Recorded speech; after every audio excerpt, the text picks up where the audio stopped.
We continue our team coverage of the shooting. Our Josh Gant, Lauren Harkson, and Brady Talbert joining us live after talking with witnesses and people who survived the shooting. Josh, we'll start with you. You spoke to one of those victims who says he's just thankful he survived. Yeah, Jim, Gabriel Islami says he is very blessed to see today after being shot. You know, this was his first time at this club. He was standing outside with his friends waiting to get in when he says bullets started flying out of nowhere. Standing there talking, and all of a sudden you just hear rapid fire full auto gunshots just ring out. Gabriel Islami describing the chaotic moments on Birmingham's South Side Saturday. The 24-year-old was waiting in line with friends for a high school reunion at Hush when he heard gunshots. As I'm running, all of a sudden I couldn't feel my leg anymore, and I just dropped. And it didn't even dawn on me that I had gotten shot. I turn around and kind of look back, and there's people laid out all over the sidewalk, and there's gun smoke in the air too. It's almost like a horror movie. There's bodies with smoke in the air. It's something literally out of a horror movie. Islami says a bullet went through his butt and came out his inner thigh, narrowly missing vital arteries. His friend, who was also grazed by a bullet, came to his side and rushed him to UAB. And by the grace of God, it missed everything. No artery, no blood vessels, no bone. But I was told it was millimeters away from hitting my artery. The biggest fear in the world, anyone's biggest fear, is leaving. His dad, Mo, was waiting outside UAB. He says as the crowd was growing, seen in these videos, everyone was anxiously waiting to find out about their loved ones. It's the worst feeling in the world. Not knowing if I'm going to see my son again. Islami described the bloody scene as he made his way to see his son, images he can't get out of his head.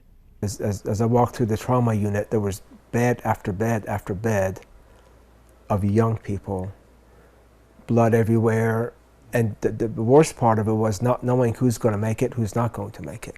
Big relief when he saw his son, knowing things for them could have been a lot worse. Of course, you know, no parent wants to bury their child, you know.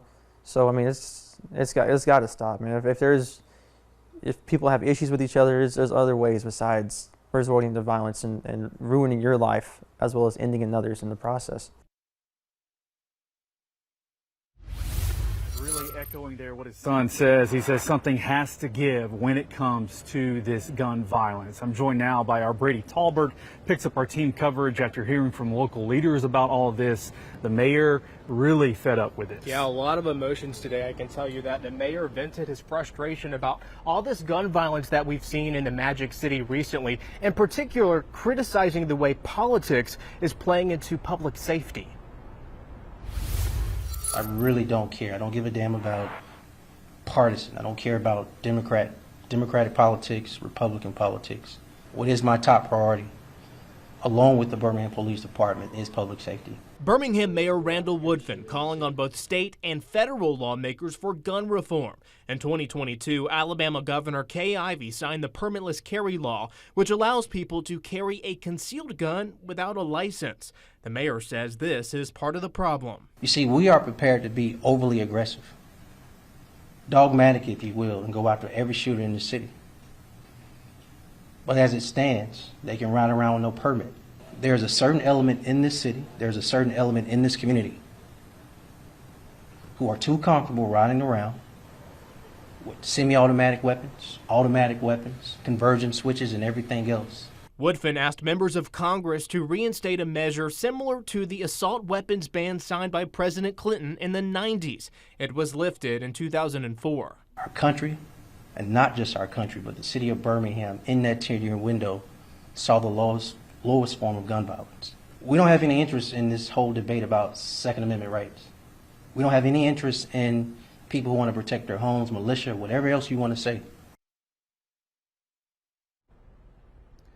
And while there has been no movement on the federal level, we could see some changes here on the state level in regards to Glock switches. Those devices can convert a pistol into a fully automatic weapon. We're going to have more on that angle coming up for you at 9:30 and 10. Your reporter in Birmingham, I'm Brady Talbert, WBRC 6 News, on your side. Thanks.